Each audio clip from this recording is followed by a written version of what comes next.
Buenos días, mi nombre es Debbie Moreira, soy de la Universidad Técnica de Manabí. Este video fue grabado a las 3 de la tarde del día 4 de diciembre y aquí voy a hablar sobre la unidad 3 y 4 de la materia de teoría y sistemas de la psicología. Vamos a hablar un poco sobre la unidad 3, dando paso a una introducción sobre el conductismo, que inicia con la exploración del conductismo, una corriente que surgió con fuerza a principios del siglo XX, convirtiéndose en una propuesta revolucionaria dentro de la psicología. Este enfoque aparece en un momento en que la psicología buscaba consolidarse como ciencia subjetiva y rigurosa, capaz de estudiar fenómenos medibles y verificables.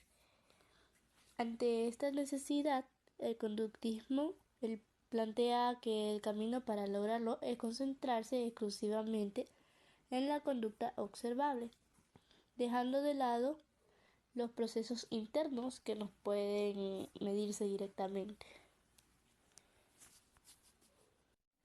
John Brodus Watson es considerado el fundador del conductismo moderno. Su propuesta consistió en trasladar a la psicología los métodos experimentales de las ciencias naturales, sosteniendo que el comportamiento humano podía estudiarse de una manera precisa si se analizaban los estímulos del ambiente y las respuestas del individuo. Para John Watson, la conducta no dependía de elementos misteriosos o inaccesibles, sino de la historia del aprendizaje y del medio en el que se desenvuelve la persona. Esta visión permitió estructurar investigaciones controladas y replicables, lo cual impulsó el avance científico de la psicología durante décadas. El conductismo surgió también como una reacción al dominio que tenía la introspección en los primeros años de la psicología, mientras otros enfoques pedían a las personas que describieran su vida mental interna. John Watson argumentaba que este método no era confiable ni científico, ya que las experiencias internas no se podían observar desde afuera ni medir de manera objetiva. Esta postura llevó al conductismo a concentrarse en la conducta como fenómeno central de estudio y a explorar cómo los organismos aprenden a relacionarse con su entorno. Seguimos con el conductismo clásico. Dentro de esta corriente, uno de los aportes más importantes proviene del condicionamiento clásico, basado en los experimentos realizados por Ivan Pavlov. Ivan Pavlov descubrió que los perros no solo respondían a la comida salivando, sino también a señales que se habían asociado con ella, como el sonido de una campana. Este descubrimiento lo llevó a concluir que los organismos pueden aprender mediante asociaciones, estableciendo vínculos entre estímulos neutros y estímulos con significado biológico. El condicionamiento clásico propone que muchos comportamientos, incluso algunos emocionales, pueden explicarse a partir de estas asociaciones. Por ejemplo, una persona puede desarrollar miedo hacia un objeto o situación debido a experiencias previas que generaron una respuesta emocional intensa. Este modelo tuvo un enorme impacto en el estudio del aprendizaje, la formación de hábitos y la comprensión de respuestas automáticas que se producen sin reflexión consciente. El conductismo clásico permitió comprender la conducta humana como un proceso moldeado por estímulos externos, lo que abrió la puerta a intervenciones destinadas a cambiar comportamientos no deseados, mediante la modificación de estas asociaciones. Sin embargo, este enfoque no explicaba completamente cómo los seres humanos podían resolver problemas, reflexionar sobre sí mismos o tomar decisiones complejas. lo que motivó el avance hacia nuevos modelos de aprendizaje. Seguimos con condicionamiento operante. Más adelante, Baruch Frederick Skinner amplió el alcance del conductismo como su teoría del condicionamiento operante. A través de numerosos experimentos, Skinner observó que las conductas se fortalecen o se debilitan según las consecuencias que generan. Esto significa que los organismos no solo aprenden por asociación, sino también por los efectos que siguen a sus acciones. Cuando una conducta produce un resultado favorable, es más probable que se repita. Cuando produce un resultado desagradable, tiende a disminuir. Este tipo de aprendizaje se estudió ampliamente mediante los experimentos de Baruch Frederick Skinner, en los que los animales, como palomas o ratas, realizaban determinadas acciones dentro de una caja especialmente diseñada. Estas investigaciones permitieron demostrar que las conductas complejas pueden descomponerse en partes más pequeñas y fortalecerse gradualmente, hasta formar patrones de comportamiento estable. El condicionamiento operante se convirtió en una herramienta fundamental para comprender cómo se adquieren nuevas habilidades, cómo se generan nuevos hábitos y cómo pueden modificarse conductas problemáticas.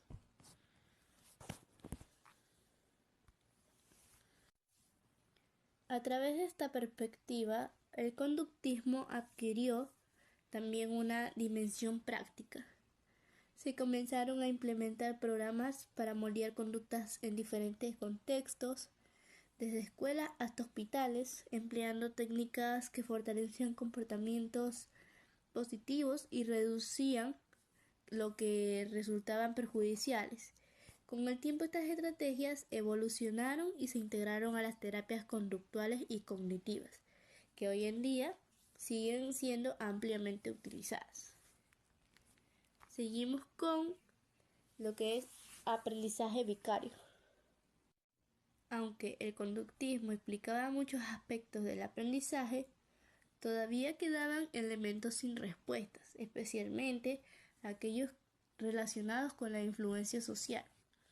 Fue Albert Bandura quien introdujo una nueva manera de entender el aprendizaje a partir de la observación. Según Albert Bandura, los seres humanos no necesitan experimentar directamente las consecuencias de una conducta para aprenderla.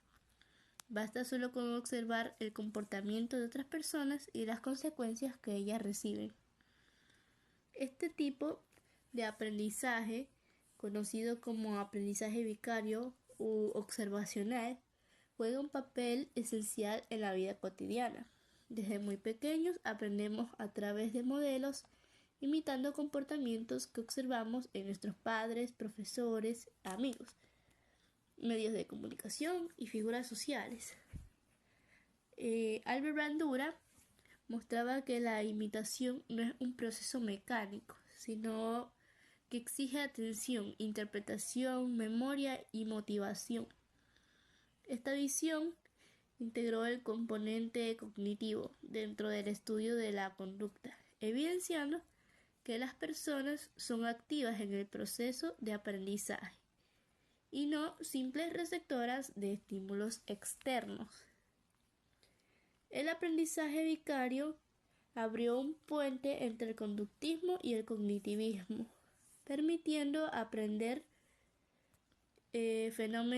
comprender fenómenos sociales como la formación de normas, la adquisición de habilidades y el desarrollo de actitudes. Además, mostró cómo el entorno social influye ampliamente en el comportamiento humano, señalando la importancia de los modelos en la construcción de la identidad. Inicio del cognitivismo. A medida que se acumulaban evidencias de que los procesos internos jugaban un papel esencial en el comportamiento, comenzó a tomar forma el cognitivismo, una corriente que transforma la psicología al situar la mente como objeto de las actitudes. Además, mostró cómo el entorno social influye ampliamente en el comportamiento humano, señalando la importancia de los modelos en la construcción de la identidad. Inicio del cognitivismo. A medida que se acumulaban evidencias de que los procesos internos jugaban un papel esencial en el comportamiento, comenzó a tomar forma el cognitivismo, una corriente que transforma la psicología al situar la mente como objeto del estudio legítimo. Los psicólogos cognitivos argumentaban que para comprender verdaderamente la conducta humana no basta con observar lo que ocurre externamente, sino que es necesario explorar cómo las personas perciben la realidad, cómo organizan sus ideas y cómo toman decisiones. Autores como Jean Piaget, Jeremy Brunner, Ulrich Neisser contribuyeron significativamente al desarrollo de esta corriente. Jean Piaget estudió el desarrollo cognitivo desde la infancia, mostrando cómo los niños construyen estructuras mentales cada vez más complejas a medida que interactúan con su entorno. Jerome Brunner exploró los procesos de categorización y descubrimiento, sosteniendo que la educación debía generar ambientes que estimularan el pensamiento activo. Ulrich Neisser consolidó el estudio de la cognición como un campo científico integrando conceptos de percepción, memoria y procesamiento de la información. El cognitivismo rompió con la visión del ser humano como un organismo pasivo y reactivo, destacando su capacidad para interpretar, planificar, reflexionar y resolver problemas. Esta corriente permitió entender que la conducta no es solo respuesta a estímulos externos, sino que depende de cómo las personas procesan la información de manera interna. Continuamos con la cognición y procesamiento de la información. El procesamiento de la información se convirtió en una metáfora central para explicar la actividad mental. Se describió la mente como un sistema capaz de recibir información, seleccionarla, almacenarla y emplearla para orientar la conducta. Este modelo permitió analizar funciones como la memoria, que clasifica y guarda experiencias, la atención, que selecciona estímulos relevantes, la percepción, que da significado a lo que captamos del entorno, y el pensamiento, que ordena y transforma ideas dentro de nuestra mente. El cognitivismo también mostró que las personas no procesan la realidad de manera idéntica. Cada individuo interpreta el mundo según sus conocimientos previos, sus expectativas y sus experiencias. Por eso, dos personas frente a una misma situación pueden actuar de forma completamente diferente, porque su modo de procesar, recordar y analizar información es distinto. Esta perspectiva abrió la posibilidad de estudiar la diversidad humana desde una dimensión cognitiva, integrando aspectos culturales, emocionales y biológicos. Con la llegada de nuevas tecnologías para estudiar el cerebro, el cognitivismo se fortaleció aún más, porque fue posible observar cómo ciertos procesos mentales están asociados a actividades neurológicas específicas. Así se sentaron las bases para el surgimiento de la neuropsicología y la ciencia cognitiva contemporánea. En la unidad 4, que es la que vamos a ver ahorita, hablaremos sobre la psicología humanista, la Gestalt y el constructivismo. Contexto del humanismo. La unidad 4 inicia con el surgimiento de la psicología humanista, una corriente que aparece en un contexto marcado por crisis sociales, guerras, desigualdades y un profundo vacío espiritual. Después de la Segunda Guerra Mundial, muchas personas se preguntaban sobre el sentido de la vida, la libertad y el propósito de la existencia. Los modelos psicológicos predominantes parecían insuficientes para responder a estas inquietudes. El psicoanálisis se centraba demasiado en el inconsciente y los conflictos internos, mientras que el conductivismo ponía el foco en la conducta sin considerar la experiencia subjetiva. Frente a esa necesidad surge la psicología humanista, impulsada por autores como Abraham Maslow, Carl Rogers, Rollo May y otros pensadores que consideraban que el ser humano debía estudiarse como un ser libre, consciente y con potencial para crecer. Esta corriente se nutre de la filosofía existencial, que destaca la responsabilidad individual y la capacidad de elección, así como la fenomenología, que enfatiza la experiencia vivida desde el punto de vista de la persona. El humanismo plantea que la psicología debe comprender no solo la enfermedad y el comportamiento problemático, sino también los aspectos positivos del ser humano, su creatividad, su capacidad de amar, su búsqueda de sentido y su tendencia natural hacia la autorrealización. Esta visión cambió la manera de entender la salud mental, haciendo énfasis en el bienestar emocional y en la importancia de vivir una vida auténtica y significativa. Psicología humanista. La psicología humanista considera que cada persona posee dentro de sí un impulso hacia el crecimiento, una fuerza que la orienta a desarrollar sus capacidades y a convertirse en la mejor versión de sí misma. Esta tendencia se manifiesta cuando la persona encuentra un ambiente adecuado que favorece la aceptación, la comprensión y la libertad de expresión emocional. En este sentido, el humanismo destaca que la salud psicológica no depende únicamente de eliminar síntomas, sino de construir una vida coherente con los seres internos. Abraham Maslow es uno de los representantes más influyentes del humanismo. Él propuso que las personas tienen necesidades que se organizan desde las más básicas como la alimentación y la seguridad hasta las más elevadas relacionadas con la creatividad, la espiritualidad y la autorrealización. Según Abraham Maslow, una persona alcanza su máximo potencial cuando satisface estas necesidades y logra vivir de una forma auténtica, espontánea y libre. La psicología humanista también se ocupa de temas como la identidad personal, la libertad, la espiritualidad, el amor, la autenticidad y la creatividad. Al centrarse en los aspectos más positivos de la naturaleza humana, esta corriente complementó los enfoques anteriores y ofreció una mirada más completa y esperanzadora del ser humano.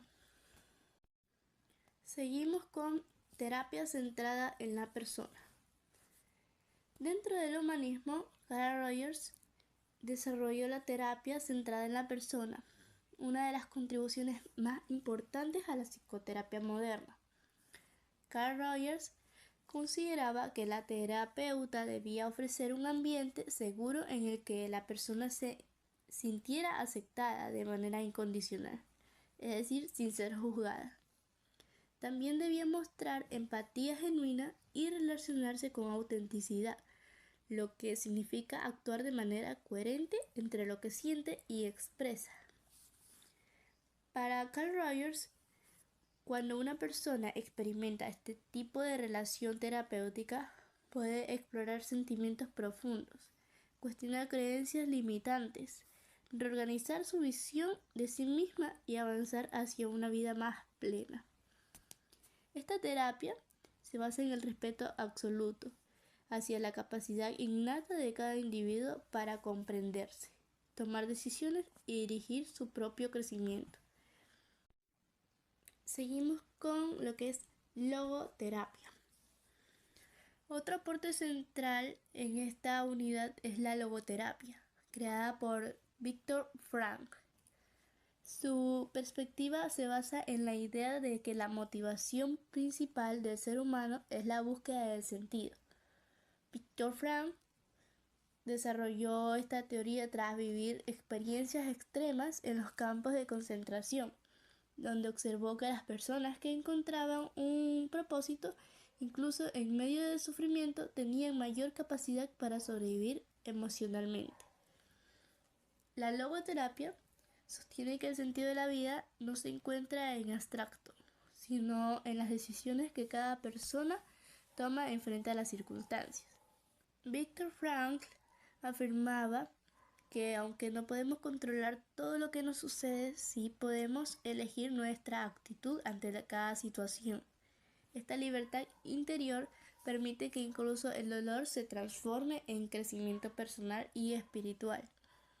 La logoterapia invita a reflexionar sobre los valores, la misión personal, las relaciones humanas y el modo en que cada persona afronta la existencia. Constructivismo. El constructivismo se presenta como una corriente que explica la forma en que las personas construyen su conocimiento. Desde esta perspectiva, las personas no reciben la información de manera pasiva, sino que la interpretan, la transforman y la integran según sus experiencias previas. Jean Piaget investigó cómo los niños desarrollan estructuras cognitivas que les permiten comprender el mundo de manera cada vez más compleja. Para Jean Piaget, el desarrollo intelectual está compuesto por etapas en las que la persona reorganiza su pensamiento y construye nuevas formas de entender la realidad. Lev Vygotsky, por su parte, señaló la importancia del contexto social en el aprendizaje. Destacó que la interacción con otras personas, especialmente aquellas con mayor experiencia, influye de manera decisiva en el desarrollo de funciones mentales superiores. La cultura, el lenguaje y el entorno se convierten en herramientas fundamentales que moldean la estructura cognitiva. Esta perspectiva dio lugar a conceptos importantes como la zona de desarrollo próximo, que explica la diferencia entre lo que una persona puede hacer sola y lo que puede lograr con la guía adecuada. El constructivismo promovió nuevas formas de enseñanza en las que el estudiante participa activamente, cuestiona, analiza y construye el conocimiento. Esta visión se relaciona con metodologías educativas más dinámicas centradas en el aprendizaje significativo y en la resolución de problemas reales. Psicología de la Gestalt. Por último, la unidad presenta la psicología de la Gestalt como una corriente que se centra en la percepción y en la forma en la que organizamos nuestra experiencia sensorial. Los fundadores de la Gestalt, como Wertheimer, Kohler y Koffa, observaron que las personas tienden a percibir patrones completos y coherentes, incluso cuando los estímulos son incompletos. Según esta perspectiva, la mente humana organiza automáticamente la información en formas estructuradas que dan sentido al mundo visual. La Gestalt explica fenómenos como la figura y el fondo, la tendencia a completar formas incompletas, la agrupación de elementos y la percepción de continuidad. Estos principios no solo aportaron a la psicología de la percepción, sino que también influyeron en áreas como el diseño, la educación y la terapia. En el ámbito de la Gestalt, influenció un enfoque centrado en el aquí y ahora, invitando a la persona a tomar conciencia de lo que se experimenta en el momento presente. Esta terapia se enfoca en integrar emociones, pensamientos y sensaciones que quedan inconclusas, permitiendo cerrar experiencias abiertas y avanzar hacia una vida más plena y consciente. Muchas gracias.